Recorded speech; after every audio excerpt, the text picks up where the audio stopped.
Teresa J. Home. Happy to speak on that because what I will say is she got this airtime and platform. Her voice was elevated way before our voices were elevated here today. And that same calm, manipulative voice that she had so polite there that day with Todd Blanche was the same polite, coercive, manipulative voice that I heard as she was grooming me to then send me off to the home of Jeffrey Epstein where he would assault me. So that's what she was doing for hours, speaking with me, building relationship with me, building trust with me, allowing me to believe that I was going to get this job, a dream job that I had been recruited from my college, flown across the country from Los Angeles to New York City to interview, so I thought. So her voice that day was the same voice that sent me off to a monster. So nothing can be believed from what she says because she's been charged with perjury. I myself could sit there and listen, and as I did, I sat there and listened to this woman's voice lie.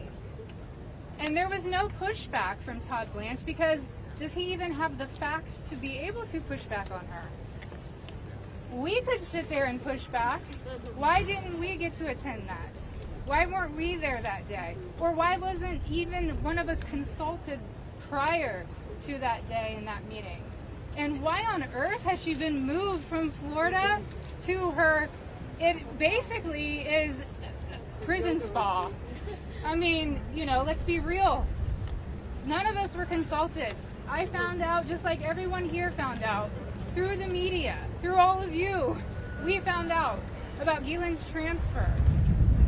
So I'm very angry to sit there and listen. The feelings that come up listening to this woman's voice is repulsive. Yes, I would say it's triggering.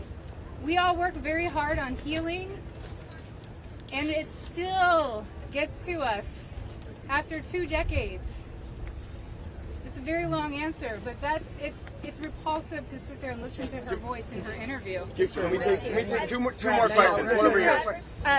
My reporting in Vanity Fair directly led to a $100 million payment from JP Morgan to the Virgin Islands. Will you go after the DOJ, the FBI, because they're sitting on evidence? I've held the evidence in my hands. Can you speak to that? I think that there's nobody that's immune from us going after them if there's a legitimate action to take. So to the extent that evidence exists, then show it to us, and we'll help in every way we can. We stand with the victims. I will gladly share it with you. Okay. For the victims. One more. Can the survivors speak to, speaking of being threatened and being afraid to come forward with a story, to the case of Katie Johnson, who alleged that Donald Trump and Jeffrey Epstein...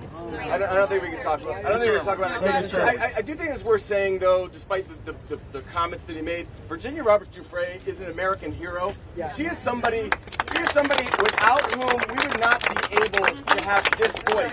She was the one who had courage to name names, speak out against people, and she was standing up against everybody at one time with an enormous amount of pressure. And most of these women are here because of Virginia Roberts. 100%. Speaker Johnson says he's protecting the innocent. Could one of the victims say who they think the innocent people are that he's protecting in his mind? Clearly not us.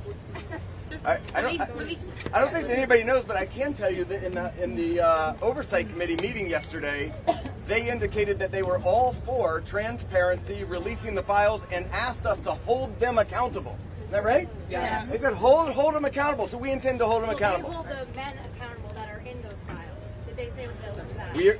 We're going to show them where to go with it, and as long as they're doing their job, they should. I'm going to turn it back over to Bill Connor. Thank you. Let me say this. I think the people who are testifying here today or speaking up today, they are American heroes. Let's give them another round of applause.